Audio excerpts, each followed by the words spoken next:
करते हैं आपकी वर्कशीट नंबर 6। ये आपकी 7th क्लास की है। तो आज आपकी हिंदी की आई है और साथ में आपके मैथ्स की भी वर्कशीट आई है इसी के नीचे। ये देखिए आपकी मैथ्स की आई है। सेम इसी तरह से इंग्लिश मीडियम वाले बच्चों के लिए ऊपर हिंदी की और नीचे इंग्लिश मीडियम मैथ्स की आई है। ठीक है, तो चलिए इसे हम बना रहे हैं, आप लोग ले लेंगे। तो सबसे पहले आप लोग इसे अच्छे से लेबल कर लेंगे। ये देखिए ऐसे आप इसे अच्छे से लेबल कर लेंगे। डेट डाल देंगे, वर्कशीट नंबर, अपना नाम, अपने क्लास टीचर का नाम, हिंदी का पार्ट है दादी माँ उसे हम पढ़ लें और अपना कक्षा आप लिख लेंगे। अब ये लिखा है गद्यांश को ध्यानपूर्वक पढ़कर पूछे गए प्रश्नों के उत्तर दें।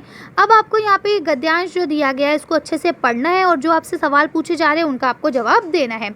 अब क्या लिखा है, किशन के विवाह के दिनों की बात है। कब की बात है, किशन के विवाह के दिनों की। विवाह के 4-5 रोज पहले से ही औरतें रात भर गीत गाती हैं। विवाह की रात को अभिनय होता है यानी नौटंकी, नाटक बनाते हैं सब, है ना, एक दूसरे की नकल उतारते हैं। ये प्राय एक ही कथा का हुआ करता है, यानी ये सब एक ही कथा होती है पूरी, उसको करते हैं। उसमें विवाह से लेकर पुत्र पत्नी तक के सभी दृश्य दिखाए जाते हैं। सभी पार्ट औरतें ही करती हैं, यानी इसमें मतलब बिल्कुल शादी से लेके उनके बच्चे, पोते और पोतों की दुल्हन तक सारी चीज़ें दिखाई जाती हैं। ठीक है, और ये सारे जो नौटंकियाँ हैं ये सब करना ही कौन करती हैं, औरतें ही करती हैं। इसमें आदमियों को आने की इजाज़त नहीं होती है। मैं बीमार होने के कारण बारात में ना जा सका, यानी अब लेखक जो है वो बीमार था इसीलिए वो बारात में नहीं जा पाया। मेरा भाई राघव दालान में सो रहा था। ठीक है, वह भी बारात जाने के बाद पहुंचा था। क्योंकि वो सो रहा था तो वो भी नहीं जा पाया था, वो भी बाद में पहुंचा। औरतों ने उस पर आपत्ति की। ठीक है, अब उस पे औरतों ने क्या करी, आपत्ति की। दादी माँ बिगड़ी, लड़के से क्या पर्दा, लड़के और ब्राह्मण का मन एक सा होता है। ठीक है, अब यहाँ पे इन्होंने ये बोला कि मतलब जब औरतों का ये फंक्शंस चलते हैं तो उसमें लड़के अलाउड नहीं होते हैं। ठीक है, लेकिन वो वहाँ बैठे हुए थे तो मतलब औरतें बड़ा कि ये क्यों बैठे हैं लेडीज़ फंक्शन में। तो उस पर दादी माँ ने कहा कि अरे ये तो मतलब घर का बेटा है, इससे क्या पर्दा। ठीक है, चलिए तो अब हम लोग पढ़ते हैं। तो आपका ये देखिए यहाँ पहला क्वेश्चन लिखा है कि विवाह से पहले औरतें क्या करती हैं। तो चलिए इसका आंसर देखते हैं कि क्या करती हैं औरतें विवाह से पहले। इसका आंसर यहाँ से लिखेंगे कि विवाह के 4-5 रोज पहले से ही औरतें रात भर गीत गाती हैं। चलिए नेक्स्ट क्वेश्चन पढ़ते हैं। अगला क्वेश्चन है क्वेश्चन नंबर 2। अभिनय में कौन से दृश्य दिखाए जाते हैं। तो कौन कौन से दृश्य दिखाए जाते हैं, चलिए इसका आंसर देख लेते हैं। आप यहाँ से लिख लेंगे अभिनय में विवाह से लेकर पौत्रपति तक के सभी दृश्य दिखाए जाते हैं। चलिए नेक्स्ट क्वेश्चन पढ़ते हैं। आपका अगला क्वेश्चन है अभिनय के सभी पार्ट कौन निभाता है। तो कौन करता है उसके सारे पार्ट। अब इसका आंसर यहाँ से लिखेंगे कि अभिनय के सभी पार्ट औरतें ही करती हैं, यानी सारे पार्ट औरतों द्वारा किए जाते हैं। चलिए नेक्स्ट क्वेश्चन पढ़ते हैं। अगला क्वेश्चन है लेखक बारात में क्यों नहीं जा पाया, यानी लेखक बारात में क्यों नहीं जा पाए थे, क्योंकि उनकी तबीयत खराब थी। चलिए इसका आंसर देख लेते हैं हम लोग। यहाँ से लिखेंगे कि बीमार होने के कारण लेखक बारात में नहीं जा पाया, यानी अगर उसकी तबीयत ठीक होती तो वो भी बारात में चला जाता, लेकिन क्योंकि वो बीमार था इसीलिए वो बारात में नहीं जा पाया। अब देखिए ये आपका लास्ट क्वेश्चन है, ये क्वेश्चन नंबर 5 है। यहाँ पे मिस प्रिंट है, इसे आप क्वेश्चन नंबर 5 कर लेंगे। घर पर होने वाले उत्सव समारोह में बच्चे क्या क्या करते हैं, अपने अनुभवों के आधार पर लिखिए। यानी अगर घर में कोई शादी बारात का या किसी भी चीज़ का किसी भी टाइप का कोई फंक्शन होता है तो बच्चे क्या करते हैं आपको अपने अनुभव से लिखना है। तो देखिए जो मैं आंसर लिख रही हूँ वो मैं अपने अनुभव को लिख रही हूँ, आप उसको भी लिख सकते हैं, साथ में उसे और बेहतर बना सकते हैं अपने अनुभवों को जोड़ के। चलिए आंसर देखते हैं। तो अब इसका आंसर यहाँ से लिखेंगे कि समारोह में बच्चे तरह तरह की मिठाइयाँ खाते हैं और सबके साथ मिलकर खूब नाच गाना करते हैं। क्योंकि मतलब ऐसा होता है ना, बच्चे जब पता है फंक्शन है तो स्कूल जाना या स्कूल को होमवर्क मम्मी लोग छुट्टी दे देती है, अच्छा चलो कोई बात नहीं घर में फंक्शन है आप थोड़ी सी मज़े कर लो, है ना। तो यही है कि सब बच्चे खूब उधम करते हैं, सब पुराने दोस्त वगैरह मिलते हैं तो खूब डांस वांस भी होता है, शैतानियाँ भी होती हैं, है ना। बच्चे हर चीज़ का खूब आनंद लेते हैं, जो भी चीज़ है हर चीज़ का फुल आनंद लिया जाता है, चाहे वो नाच गाना हो, चाहे वो खाना पीना हो, चाहे वो मस्ती करना हो या किसी को परेशान करना हो। ठीक, चलिए आगे देखते हैं अब हम लोग। इस तरह से ये आपकी हिंदी की वर्कशीट खत्म होती है। चलिए अब हम लोग मैथ्स की वर्कशीट को देख लेते हैं। साथ ही में ये देखिए आपको कोविड-19 की वजह से दिया गया है कि अपने हाथों को नियमित रूप से साबुन व पानी से धोते रहें। चलिए अब हम लोग मैथ्स की वर्कशीट को देखते हैं। की वर्कशीट पढ़ लेते हैं। देखिए ये आपकी मैथ्स की वर्कशीट है, इसे आप अच्छे से लेबल कर लेंगे। वर्कशीट नंबर 6 डाल देंगे, डेट डाल देंगे, अपने टीचर का नाम, अपना नाम, क्लास और विषय आप लोग लिख लेंगे। रेखा तथा कोण, ठीक है, आज हम क्या पढ़ेंगे, रेखा और कोण के बारे में पढ़ेंगे। कुछ बिंदु जो आपको याद करने हैं, क्या लिखा है, बिंदु, बिंदु किसे कहते हैं, कोई माप नहीं, केवल स्थित, ये देखिए इस तरह से इसको कहते हैं बिंदु। रेखा, निश्चित माप नहीं, बिंदु का समूह जिसे दोनों दिशाओं में बढ़ाया जा सकता है, उसे हम क्या कहते हैं, रेखा। जैसे इधर और इधर दोनों तरफ से बढ़ सकती है।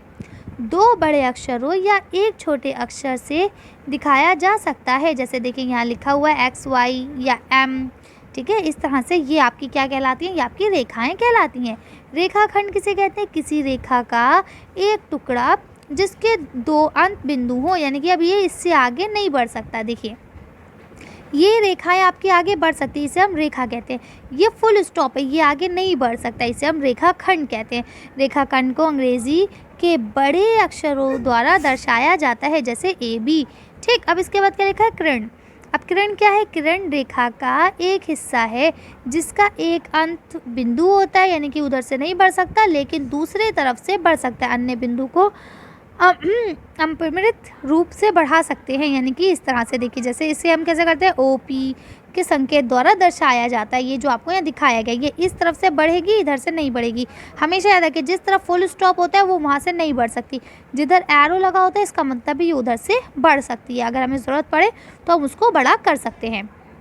अब देखिए क्या लिखा है, एक बिंदु से कितने कोण गुजर सकते हैं, तो इसका मतलब ये है कि कितने गुजर सकते हैं, तो एक बिंदु से हज़ारों लाखों जितने दिल चाहे आप गुजार सकते हैं, उसके लिए कोई भी सीमा नहीं है, ठीक है।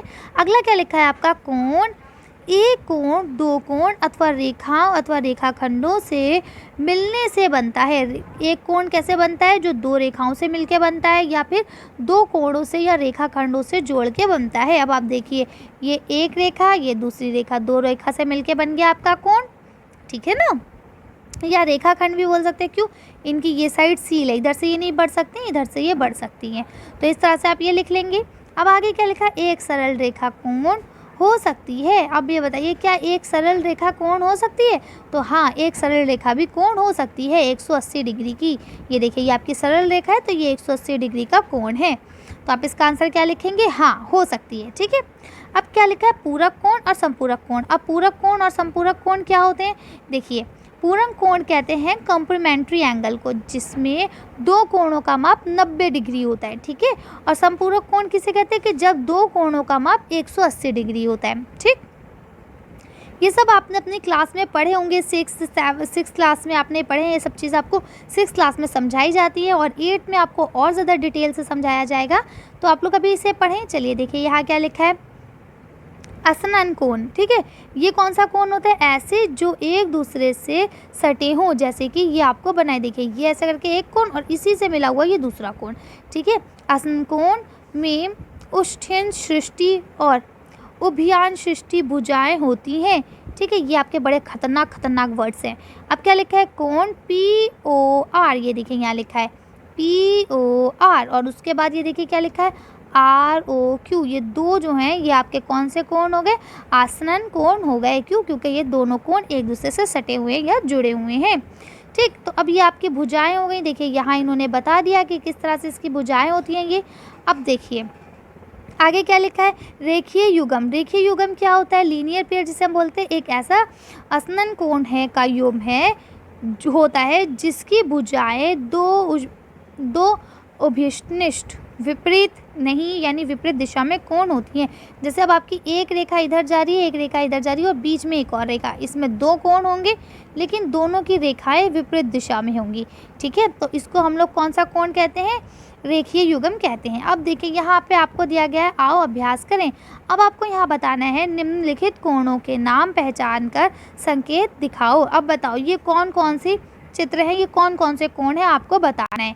चलिए इसका आंसर देख लेते हैं हम लोग। देखिए यहाँ पे दो कोण है, एक 50 का एक 130 का। जब हम 50 और 130 को प्लस करेंगे तो ये कितना हो जाएगा, 180। और अभी आप पढ़ के आए कि 180 वाला कोण कौन सा होता है। चलिए देखते हैं इसका आंसर हम लोग। देखिए इसको आप लिख देंगे कि ये संपूरक कोण है। क्यों? क्योंकि इसके दोनों एंगल प्लस करेंगे तो 180 का बनेगा। आपने भी पढ़ा है कि जब जोड़ दो एंगलों का जोड़ 180 हो तो उसे हम संपूरक कोण कहते हैं। सेम आप यहाँ देख सकते हैं कि ये स्ट्रेट लाइन पे बना हुआ एंगल है, इसलिए हम इसे संपूरक कोण कह सकते हैं। इसके अलावा हम इसे रेखीय युग्म भी कह सकते हैं। ये वाला रेखीय युग्म इसलिए कहा जा सकता है क्योंकि जो यहाँ पे रूल है, यानी लीनियर पेयर के लिए जो रूल बोला है उन्होंने, वो यहाँ पे है, यानी कि दो लाइनें दोनों अपोजिट डायरेक्शन में जा रही है और बीच में उसके एक एंगल और बन रहा है। तो आप इसको संपूरक कोण और ऐसे स्लैश लगा के रेखीय युग्म भी कह सकते हैं। आप इसे ऐसे लिखेंगे संपूरक कोण और ऐसे स्लैश लगा के रेखीय युग्म भी लिख सकते हैं। ठीक है, इसके अलावा देखिए यहाँ आपको पता है कि जिसमें ऐसा लगता है कि ये देखिए यहाँ हमने पढ़ा ना, जिसमें दो कोण एक दूसरे एक ही साथ सटे हुए बने हैं, ऐसे है ना, ये ऐसे करके बन रहे हैं, तो क्या है एक ही रेखा, या ये जो रेखा है ये दोनों की कॉमन है, तो इसे हम लोग क्या बोलते हैं, आसन्न कोण। ठीक है, और पूरक कोण किसे कहा जाता है, जिसमें दो एंगल्स बने और दोनों एंगल्स का जो सम हो यानी जोड़ जो हो वो 90 डिग्री हो। तो इस तरह से आपके चारों एंगल हो गए, आप इसे लिख लेंगे। चलिए आगे पढ़ते हैं। अब यहाँ लिखा है निम्नलिखित आकृति में क्या कोण ए और कोण 2 का आसन है। अब देखिए आपने पढ़ा है कि ये एक दूसरे के एक ही लाइन पे सटे हुए होना चाहिए, तो इसलिए इसका आंसर क्या हो जाएगा, हाँ है। अब लिखा है अपने आसपास की वस्तुओं में से कोण की कुछ उदाहरण दीजिए, यानी आपके इर्द गिर्द जो वस्तुएं हैं उसमें से कौन सी ऐसी वस्तुएं हैं जो कोण का उदाहरण दे रही हैं आपको। तो देखिए पिज्ज़ा के टुकड़े है ना, कुछ ऐसे खाद्य पदार्थ और भी हैं जो कोण बनाते हैं, क्योंकि देखिए पिज़्ज़ा कैसा होता है, ये ऐसे सर्कल होता है, इसके अलावा इसमें देखिए इस तरह से ये कटिंग किया हुआ होता है।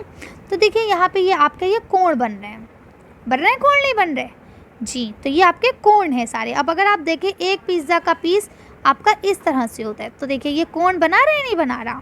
ठीक है, इसी तरह से हमारे घर की घड़ी की जो सुइयाँ होती हैं वो भी कोण बनाती है। अब आप देख सकते हैं जैसे आपकी घर की घड़ी है, ऐसे घड़ी है, अब मान लीजिए यहाँ पे बज रहे हैं 3, ठीक है, तो आपकी सुई इस तरह से होगी, ये देखिए 90 डिग्री का कोण बना, नहीं बना। तो इस तरह से आप लोग इसे कर लेंगे। तो आज की वर्कशीट को हम लोग यहीं ख़त्म करते हैं। आज की वीडियो में बस इतना ही। अगर आपको हमारी वीडियो पसंद आई हो तो प्लीज़ इसे लाइक और शेयर करें। अगर अभी तक आपने हमारे चैनल को सब्सक्राइब नहीं करा तो प्लीज़ हमारे चैनल को सब्सक्राइब करें। Thank you for watching.